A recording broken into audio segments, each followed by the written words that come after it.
উপস্থিত commander ৭১ mechanised brigade, officer, JCO এবং অন্যান্য পদবীর সৈনিকবৃন্দ, আসসালামু আলাইকুম এবং শুভ দিন। আমি মেজর আরিফ, ১১ মেকানাইজড ব্যাটালিয়ন, আপনাদের সকলকে আসন্ন জাতীয় সংসদ নির্বাচনের দায়িত্ব পালনের উপলক্ষে দায়িত্বের প্রস্তুতির অংশ হিসেবে একটি আদর্শ ভোট কেন্দ্রের কাঠামোগত পরিচিতি এবং ভোট কেন্দ্রে ভোট চলাকালীন সময়ে উদ্ভূত পরিস্থিতিতে সেনাবাহিনী কর্তৃক করণীয়ের উপর একটি মহড়া প্রদর্শন করার জন্য আন্তরিক স্বাগত জানাচ্ছি। আপনাদের অবগতির জন্য আজকের আমাদের এই মহড়াটি প্রধানত 3টি পর্যায়ে বিভক্ত। প্রথম পর্যায়ে আমরা নির্বাচনকালীন নির্বাচনের দায়িত্ব পালনের জন্য যে সকল বেসরকারি কর্মকর্তাবৃন্দ দায়িত্ব পালন করবেন এবং একটি আদর্শ ভোট কেন্দ্রের কাঠামোর উপর পরিচিত হব। দ্বিতীয় পর্যায়ে একটি ভোট কেন্দ্রে ভোট চলাকালীন সময়ে বিভিন্ন পরিস্থিতি মোকাবেলায় বাংলাদেশ সেনাবাহিনীর করণীয়ের উপর একটি বাস্তব ভিত্তিক মহড়া উপস্থাপন করা হবে। তৃতীয় এবং শেষ পর্যায়ে এই মহড়া এবং নির্বাচনের দায়িত্ব পালন সম্পর্কে আপনাদের প্রশ্নের উত্তর প্রদান করা হবে। শুরুতে আমি আপনাদেরকে নির্বাচনের দায়িত্বপ্রাপ্ত বেসরকারি কর্মকর্তাদের সাথে পরিচয় করিয়ে দিচ্ছি। আমরা সকলে অবগত আছি, বাংলাদেশের জাতীয় নির্বাচন একটি নির্বাচন কমিশনের আন্ডারে হয়ে থাকে। এই নির্বাচন কমিশনের যিনি প্রধান, তাকে প্রধান নির্বাচন কমিশনার বলা হয়। প্রধান নির্বাচন কমিশনার আমাদের ওয়ারেন্ট অফ প্রেসিডেন্সের 8ম অবস্থানে রয়েছে। প্রধান নির্বাচন কমিশনারের সাথে আরো 4 জন নির্বাচন কমিশনার রয়েছেন, যারা ওয়ারেন্ট অফ প্রেসিডেন্সে 9ম অবস্থানে রয়েছেন। এই সম্মিলিত 5 জন মিলে বাংলাদেশে নির্বাচন কমিশন গঠন করে। এই নির্বাচন কমিশন বাংলাদেশে নির্বাচন হওয়ার জন্য বিভিন্ন জেলা পর্যায়ে রিটার্নিং অফিসার নিয়োগ করে থাকেন। রিটার্নিং অফিসার একটি জেলায় মূলত সেই জেলার যে জেলা প্রশাসক সেই দায়িত্ব পালন করে থাকেন। প্রতিটি রিটার্নিং অফিসার তার অধীনস্থ জেলায় একটি জেলার প্রতিটি উপজেলার জন্য একাধিক সহকারী রিটার্নিং অফিসার নিয়োগ করে থাকেন। সাধারণত একটি জেলার প্রতিটি উপজেলায় একজন করে সহকারী রিটার্নিং অফিসার থাকেন। এই সহকারী রিটার্নিং অফিসারের দায়িত্বটি মূলত সেই উপজেলার উপজেলা নির্বাহী অফিসার অথবা ইউনো পালন করে থাকেন। সেই সাথে একজন সহকারী রিটার্নিং অফিসার প্রতিটি ভোট কেন্দ্রের জন্য একজন করে প্রিসাইডিং অফিসার, একাধিক সহকারী প্রিসাইডিং অফিসার এবং প্রয়োজন অনুযায়ী পোলিং অফিসার নিয়োগ করে থাকেন। এই প্রিসাইডিং অফিসার এবং সহকারী প্রিসাইডিং অফিসার মূলত প্রথম এবং দ্বিতীয় শ্রেণীর সরকারি বেসরকারি প্রতিষ্ঠানের কর্মকর্তা অথবা শিক্ষক হয়ে থাকেন। পোলিং অফিসার সাধারণত সরকারি অথবা বেসরকারি প্রতিষ্ঠানের প্রথম অথবা দ্বিতীয় শ্রেণীর কর্মচারী হয়ে থাকেন। এই পর্যায়ে আমি আপনাদেরকে একটি আদর্শ ভোট কেন্দ্রের কার্যক্রমের সাথে পরিচয় করে দিচ্ছি। আমরা যখন ভোট কেন্দ্রের ভোট কক্ষে প্রবেশ করব, প্রথমে অবস্থান হবে ভোটার শনাক্তকারী পোলিং অফিসার। ভোটার শনাক্তকারী পোলিং অফিসারের কাজ হলো ভোটারের ছবি, ভোটার নাম্বার সাথে ভোটার লিস্টে তার নাম এবং পরিচয় শনাক্ত করে তার পরিচয়কে নিশ্চয়তা করা। এরপর একজন ভোটার আরেকজন পোলিং অফিসারের কাছে যাবেন, যিনি সেই ভোটারের আঙ্গুলে অবচনীয় কালো কালি চিহ্ন দিয়ে দিবেন। এরপর ভোটার পরবর্তী টেবিলে আসবেন, যেখানে সহকারী প্রিসাইডিং অফিসার অবস্থান করছেন।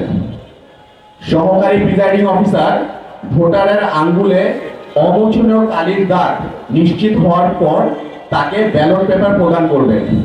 ব্যালট পেপার গ্রহণ করার পর সেই ভোটার তার ভোট দেওয়ার জন্য ব্যালট পেপার নিয়ে ভোট প্রদানের যে গোপন কক্ষ আছে সেখানে প্রবেশ করবে। এখানে ভোটার তার পছন্দের প্রার্থীকে ভোট দেওয়ার পর সে ভোট কক্ষের মাঝে অবস্থিত স্বচ্ছ ব্যালট বক্সে তার ভোটটি প্রদান করবে। এখানে উল্লেখ্য যে ভোট কক্ষে প্রতিটি প্রার্থীর কর্তৃক মনোনীত একজন করে পোলিং এজেন্ট থাকবে। এদের মূলত কাজ হচ্ছে পুলিং অফিসার কর্তৃক ভোটারকে শনাক্ত করার পর সে তার কাছে থাকা যে ভোটার লিস্ট আছে সেখানে তার নাম অন্তর্ভুক্ত করবে অথবা টিক দিবে। সেই সাথে ভোট কেন্দ্রে যে সুষ্ঠুভাবে ভোট পরিচালনা হচ্ছে তা সে নিজের প্রার্থীর পক্ষ থেকে সেটি অবজার্ভ করবে। এছাড়াও ভোট কেন্দ্রে প্রিজাইডিং অফিসার থাকেন, যিনি মূলত ভোট কক্ষে উপস্থিত করেন না, কিন্তু সেই প্রতিষ্ঠানের কোনো একটা কক্ষে তার অফিস থাকেন। এই প্রিজাইডিং অফিসার হলো এই ভোট কেন্দ্রের সকল দায়িত্বপ্রাপ্ত কাজের জন্য দায়িত্ববান ব্যক্তি। এরই মাধ্যমে একজন ভোটার একটি ভোট কেন্দ্রে ভোট কেন্দ্রে প্রবেশ করে তার ভোটার ক্ষমতা প্রয়োগ করে শান্তিপূর্ণভাবে ভোট কক্ষ থেকে প্রস্থান করে। আমাদের এই পর্যায়ে আমরা আমাদের মহড়ার দ্বিতীয় ধাপে চলে আসছি।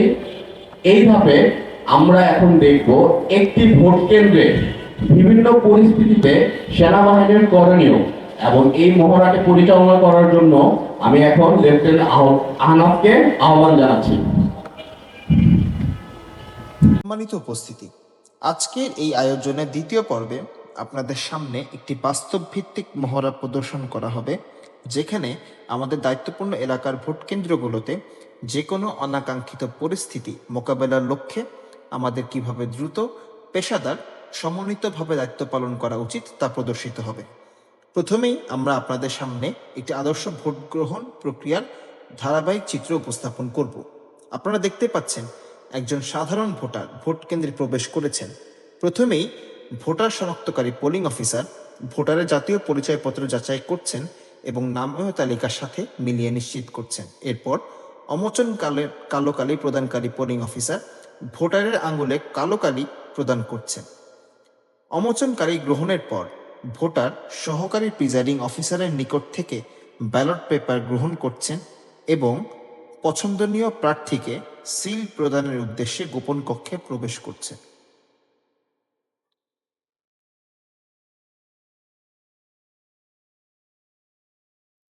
সিল প্রদান কার্যক্রম সম্পন্ন করার পর ভোটার ব্যালট বক্সে ব্যালট জমা দিচ্ছেন। সর্বশেষে তিনি সুশৃঙ্খল ও শান্তিপূর্ণভাবে ভোট কেন্দ্র ত্যাগ করছেন।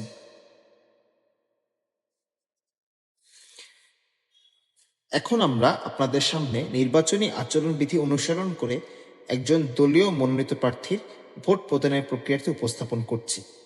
আপনারা লক্ষ্য করেছেন একজন দলীয় মনোনীত প্রার্থী তার দলের সমর্থকদের সঙ্গে ভোট কেন্দ্রে প্রবেশ করেছেন।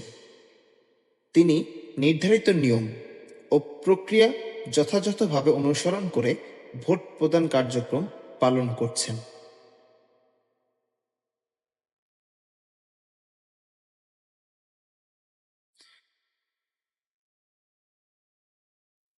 কার্যক্রম শেষে তিনি শান্তিপূর্ণ ও সুশৃঙ্খলভাবে ভোট কেন্দ্র ত্যাগ করছেন।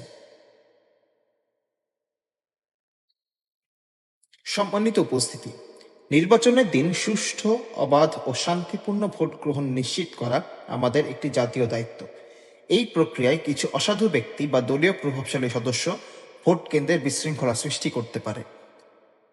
আজ আমরা আপনাদের সামনে একটি চিত্র উপস্থাপন করব, যেখানে ভোট কেন্দ্রে বিশৃঙ্খলা সৃষ্টির চেষ্টা ও সংঘর্ষ পরিস্থিতি কিভাবে নিয়ন্ত্রণ করা হয় তা প্রদর্শিত হবে। আপনারা দেখতে পাচ্ছেন একটি দলের কয়েকজন দলীয় কর্মী জোরপূর্বক ভোট কেন্দ্রে প্রবেশ করেছেন এবং বিশৃঙ্খলা সৃষ্টি করছেন। তাদের উদ্দেশ্য বিশৃঙ্খলা সৃষ্টির মাধ্যমে জাল ভোট প্রদান করা। উদ্ভূত পরিস্থিতিতে প্রিজাইডিং অফিসার উপস্থিত আইন শৃঙ্খলা রক্ষাকারী বাহিনীর সহায়তায় পরিস্থিতি নিয়ন্ত্রণের চেষ্টা শুরু করেছেন।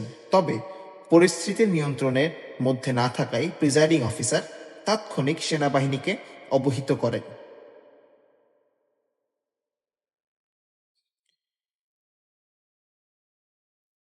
সেনাবাহিনীর টহল দল দ্রুত ঘটনাস্থলে উপস্থিত হয়ে দায়িত্বপ্রাপ্ত আইন শৃঙ্খলা রক্ষাকারী বাহিনীর সাথে সমন্বয় করে সার্বিক পরিস্থিতি মূল্যায়ন করছেন। পরিস্থিতি পর্যবেক্ষণের পর টহল কমান্ডার ভোট কেন্দ্রে প্রবেশ করেন এবং উক্ত বিশৃঙ্খলা সৃষ্টিকারীদের আটক করার কার্যক্রম শুরু করেন।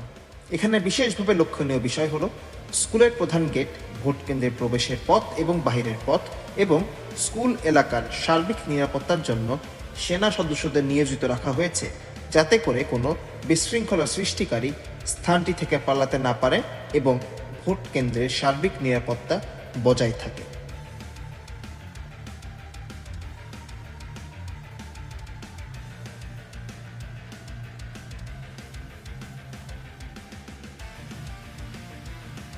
সম্মানিত উপস্থিতি, নির্বাচনের দিন একটি সম্ভাব্য পরিস্থিতি হল যে কোনো দুই বা দুইয়ের অধিক পক্ষের মধ্যে সংঘর্ষ সৃষ্টি হওয়া।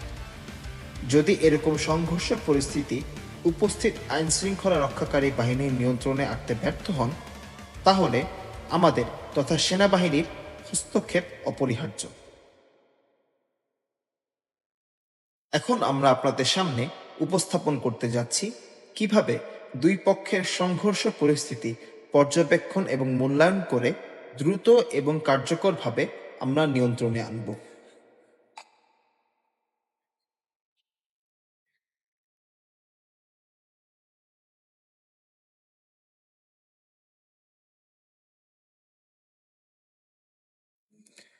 এখন আপনারা লক্ষ্য করছেন স্কুল মাঠে দুই দলের সমর্থকদের মধ্যে উত্তেজনা ও বিশৃঙ্খলা সৃষ্টি হয়েছে। সেনাবাহিনীকে অবগত করার পর একটি টহল দল দ্রুত ঘটনাস্থলে উপস্থিত হবেন।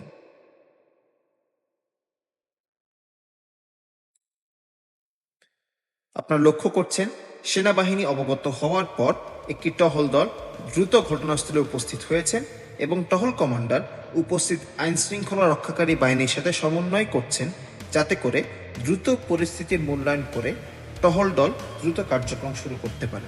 আপনারা লক্ষ্য করেছেন টহল কমান্ডার পুরো টহল পার্টিকে দুটো অংশে বিভক্ত করেছেন। প্রথম দল উত্তেজনা ও বিশৃঙ্খলা নিয়ন্ত্রণের জন্য 3 লাইনে মব কন্ট্রোল ফরমেশনে দাঁড়িয়েছিলেন। আরেকটি দল প্রধান গেট, ভোট কেন্দ্রে প্রবেশ এবং বাহিরের পথ এবং স্কুল এলাকার নিরাপত্তার জন্য নিয়োজিত আছে, যাতে কোনো বিশৃঙ্খলা সৃষ্টিকারী পালাতে না পারে এবং ভোট কেন্দ্রের সার্বিক নিরাপত্তা বজায় থাকে। একই সাথে ভোট কেন্দ্রে জোরপূর্বক জাল ভোট প্রদানকারীদের টহল কমান্ডারের নেতৃত্বে আটক করা হচ্ছে।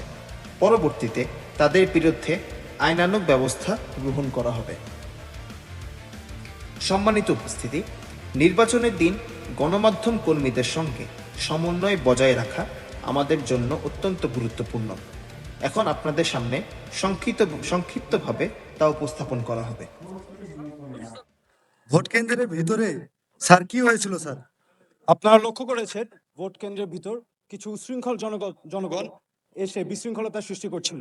পরবর্তীতে প্রিজাইডিং অফিসার সেনাবাহিনীকে বিষয়টি জানালে আমি আমার টহল দল নিয়ে উপস্থিত হই।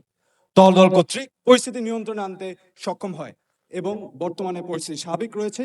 আমরা 4 জন ব্যক্তিকে আটক করে পুলিশের নিকট হস্তান্তর করেছি। আমরা আশা করছি কিছুক্ষণের মধ্যে আমরা ভোট কেন্দ্রের কার্যক্রম শুরু করতে পারবো। গ্রেপ্তারকৃত ব্যক্তি কোন দলের হয়ে কাজ করছে তাদের পরিচয় পাওয়া গেছে স্যার? লোকজনের পরিচয় বর্তমানে আমরা জানতে পারিনি, কিন্তু পুলিশ তাদের তদন্তের সাপেক্ষে আপনাদেরকে সেই বিষয়টি অবগত করবে। ধন্যবাদ। স্যার স্যার স্যার আরেকটি প্রশ্ন ছিল sir. Sir sir please sir আরেকটি প্রশ্ন ছিল স্যার। স্যার আরেকটি প্রশ্ন ছিল স্যার। স্যার স্যার পরিশেষে বলতে চাই, একটি অবাধ, সুষ্ঠু ও শান্তিপূর্ণ জাতীয় নির্বাচন নিশ্চিত করা রাষ্ট্রের অন্যতম গুরুত্বপূর্ণ দায়িত্ব। ভোটারদের জন্য নিরাপদ ও নির্ভয় পরিবেশ সৃষ্টি করা আমাদের সাংবিধানিক ও পেশাগত কর্তব্য। বেসামরিক প্রশাসন, আইন শৃঙ্খলা বাহিনী এবং অন্যান্য সংস্থার সঙ্গে সমন্বয়ের মাধ্যমে বাংলাদেশ সেনাবাহিনীর সর্বোচ্চ শৃঙ্খলা, নিরপেক্ষতা ও পেশাদারিত্ব বজায় রেখে ভোট কেন্দ্রের নিরাপত্তা, জনগণের ভোটাধিকার রক্ষা এবং সার্বিক আইন শৃঙ্খলা পরিস্থিতি নিয়ন্ত্রণে নিয়োজিত থাকবে। ভোটারদের আস্থা ও নিরাপত্তা নিশ্চিত হলে একটি সফল নির্বাচন সম্ভব। দেশের সার্বভৌমত্ব, গণতন্ত্র ও জনগণের শান্তি রক্ষায় বাংলাদেশ সেনাবাহিনী সর্বদা প্রস্তুত, দেশের জন্য এবং মানুষের জন্য। ধন্যবাদ।